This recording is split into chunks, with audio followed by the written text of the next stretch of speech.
Hello my viewers and welcome back to my channel. If you're new here and watching this video right now, then hit on the subscribe button because trust me, you will enjoy my videos. Don't forget to like and be part of the interesting conversation by simply sharing your thoughts, views or opinions rather in the comment section. Now in today's video, we delve into a powerful personal narrative as an Israeli man shares his journey of decolonizing himself from Zionism and its associated propaganda. Growing up and seeing Palestinians being treated differently, he shares a lot of experiences that got him questioning himself so many times. Now, this courageous exploration will offer valuable insights into the complexities of such a transformation, shedding light on the challenges, realizations, and experiences that paved the way for a shift in perspective. Join me as we navigate this thought-provoking narrative and open the door to a broader conversation on decolonization and its impact on individual beliefs. Here's a video. I will be right back with more details. Many people have been asking me how come I grew up in a Zionist environment and eventually decolonized my mind and heart and became a staunch supporter of the full liberation of Palestinians on their land.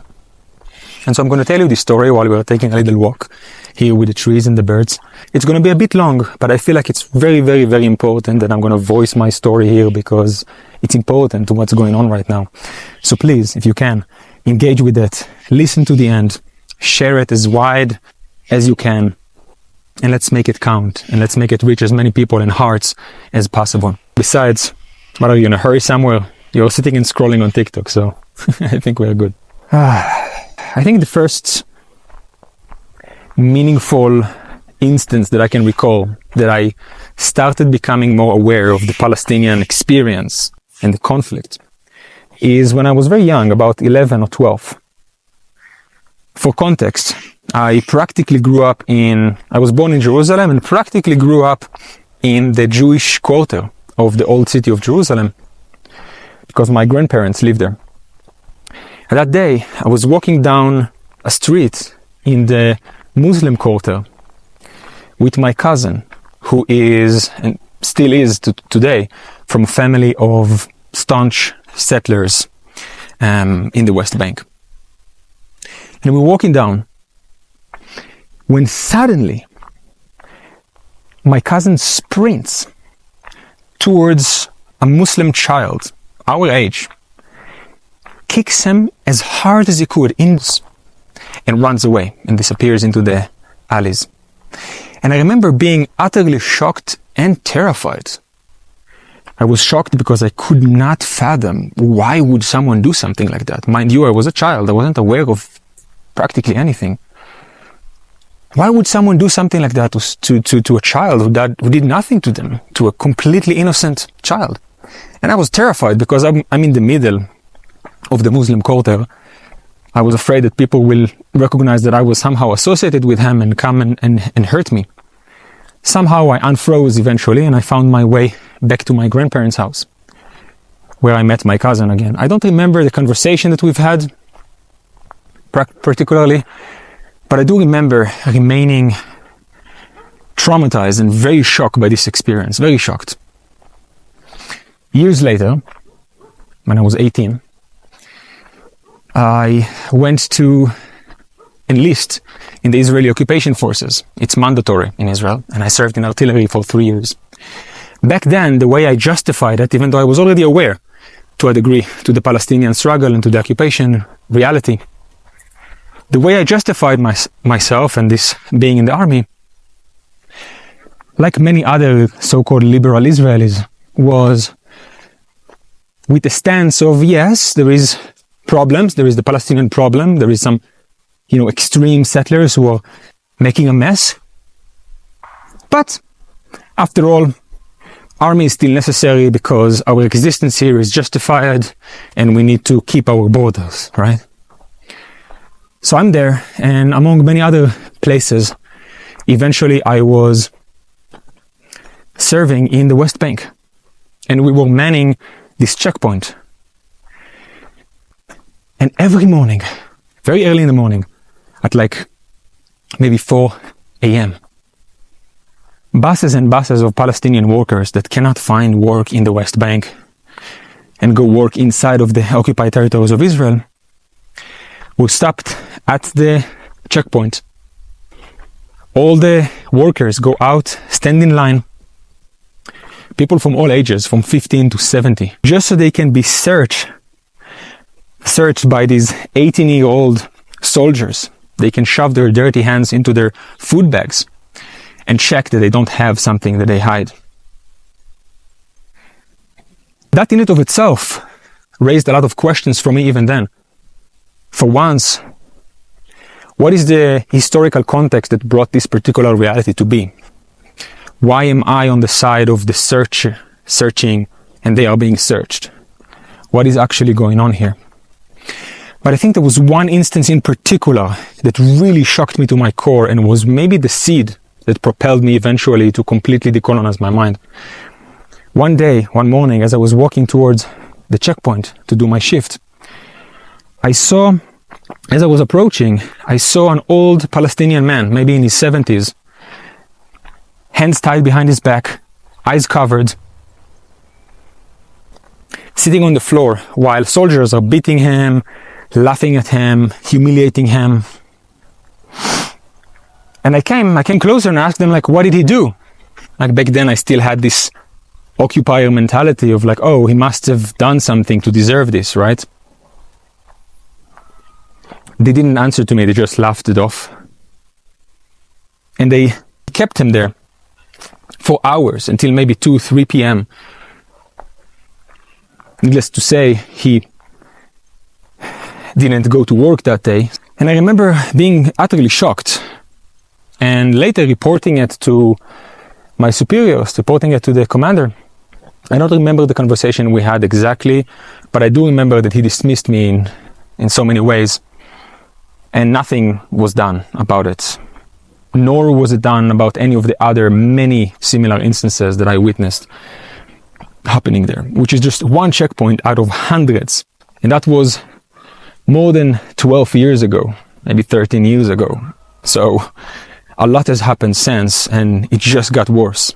Since then, after the army, I traveled the world and started opening my eyes to different perspectives, meeting Palestinian people in the diaspora and hearing their experiences and their perspectives and opening my eyes.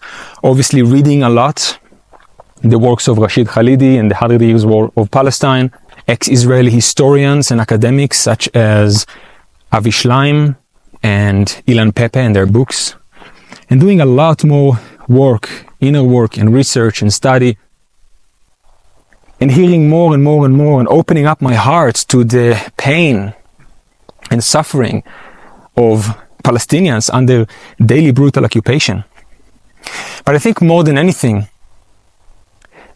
I open up my mind and heart to the unbelievable smokescreen of lies that I was fed, spoon-fed, my entire life by Zionist propaganda,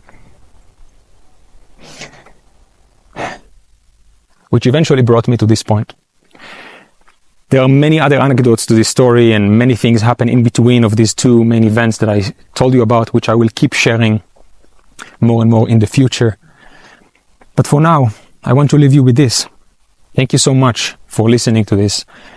It's very, very important that voices of Jewish people and Israeli people like me will be heard, that the world knows that not all Jewish people and not all people who grew up in Israel are behind and in support of the brutal occupation and this ongoing is happening right now. Continue the struggle for liberation of the Palestinian people and all people, which is all of the same. Have an amazing day, and free Palestine.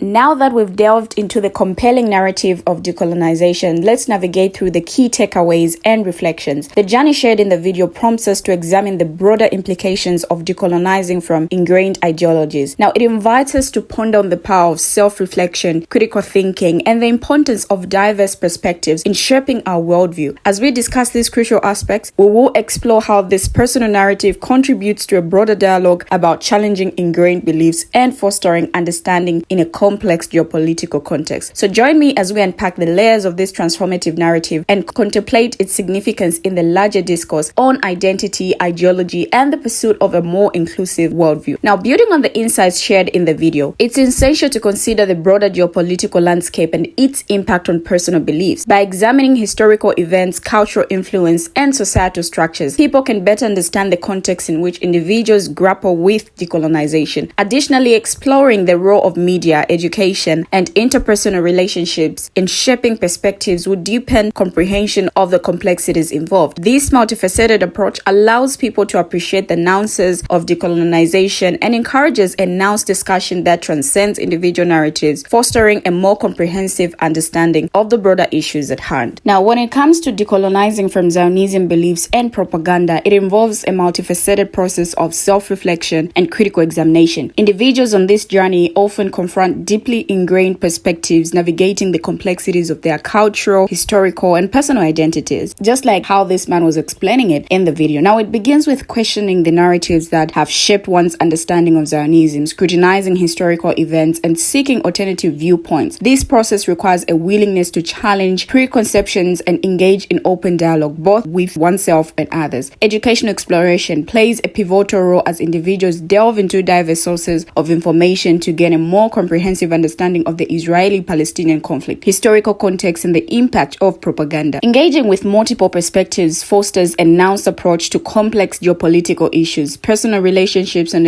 exposure to diverse narratives further contribute to the decolonization process. By acknowledging the lived experiences of others, individuals can broaden their perspectives and cultivate empathy, fostering a more inclusive worldview. Decolonizing from Zionism beliefs and propaganda is an ongoing journey marked by continuous learning, self-awareness, and a commitment to fostering understanding in a complex geopolitical landscape. It necessitates an open-minded exploration of diverse perspectives, challenging assumptions, and contributing to a more nuanced and inclusive dialogue. When it comes to Zionism, Zionism is a political and nationalist movement advocating for the establishment and support of a Jewish homeland in the historical land of Israel. Now, the term originated in the late 19th century and gained momentum in the early 20th century. Zionists believe in the return of Jews to Israel and the establishment of a sovereign Jewish state. Propaganda related to Zionism can take various forms and perspectives. Positive propaganda might emphasize the historical connection of the Jewish people to the land of Israel, the idea of self-determination, and the importance of a Jewish state for security and cultural continuity. On the other hand, critics argue that negative propaganda can be associated with actions or policies seen as detrimental to the rights of Palestinians, fostering tensions in the region, which have been ongoing for a long time. Now, Zionism has had an impact on Palestinians, and some argue that the establishment of the State of Israel through the Zionist movement has led to significant challenges and suffering for Palestinians. Here are some aspects that critics often highlight. Number one, displacement and refugees. The establishment of Israel in 1948 resulted in the displacement of a significant number of Palestinians, leading to the creation of a large refugee population. Many Palestinians lost their homes and livelihoods, and this issue remains a central point of contention. Occupation. The Israeli occupation of the West Bank, East Jerusalem, and Gaza Strip since the 1967 Six-Day War has led to ongoing conflicts and tensions. Critics argue that the occupation has resulted in restrictions on the movement of Palestinians, economic challenges, and a complex system of checkpoints affecting daily life. Settlements. The construction of Israeli settlements in the West Bank and East Jerusalem is a source of ongoing conflict. Critics argue that these settlements infringe on Palestinian land and hinder the establishment of a viable Palestinian state. Human rights concerns. There are allegations of human rights abuses in the Israeli-Palestinian conflict, including concerns about civilian casualties, restrictions on freedom of movement, and other issues. These are not allegations, as in at the moment we are seeing what is currently happening, and these are not allegations. Palestinians are really suffering. The call to decolonize from Zionism propaganda is often rooted in the desire for a nuanced, fair, and informed understanding of the Israeli-Palestinian conflict. More reason why people need to emphasize the importance of such decolonization, because it encourages a recognition of diverse narratives and perspectives. It involves moving away from a singular narrative that may oversimplify complex historical events and acknowledging the multitude of experiences within the Israeli-Palestinian conflict. Decolonizing from such propaganda involves a commitment to seeking accurate historical information and announced portrayal of events, promoting constructive dialogue. Overcoming propaganda can facilitate more open and constructive dialogue by encouraging a more nuanced understanding of the Israeli-Palestinian conflict. Individuals can engage in conversations that foster empathy, bridge gaps in understanding, and contribute to a more peaceful resolution. Moving away from one-sided or propagandist perspectives is seen as a step toward a more balanced and comprehensive approach to finding solutions to the Israeli-Palestinian conflict. So, decolonizing from propaganda can contribute to an environment where negotiations and diplomatic efforts are based on a shared and nuanced understanding of historical context. We have finally come to the end of the video. What do you have to say about this video? Share your comments in the comment section down below. Thank you for watching and see you in my next video.